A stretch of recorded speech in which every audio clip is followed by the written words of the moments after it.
نیروهای مسلح بازو و اهرم‌های پرتوانی در حفظ و تمامیت ارضی، حفظ امنیت داخلی و فرامرزی دارند.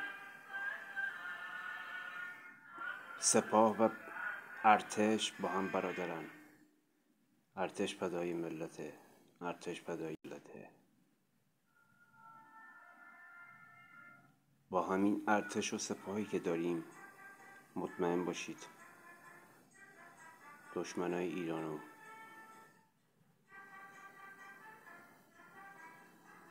پیروز خواهیم شد، بر دشمنا پیروز خواهیم شد و نخواهیم گذاشت که به ایران چپ نگاه کنن.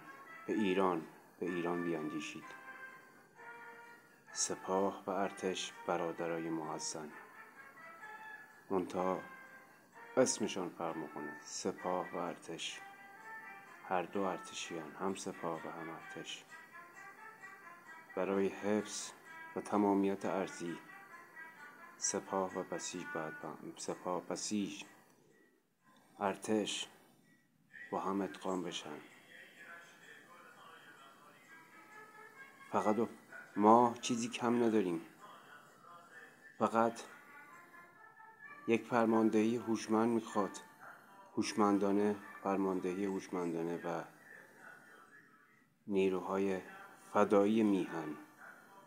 هیچ خدایی نمیتونه به ما بگه بال چشم ابروه. فقط فرماندهی هوشمندانه.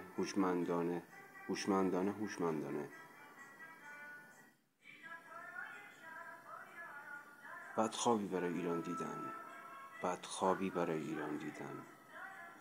کمونیسم، انگلیس، ترکیه میخواد قصد احیای امپراتوری عثمانی رو داره. اگر میفهمین، اگر نمیفهمین که هیچ.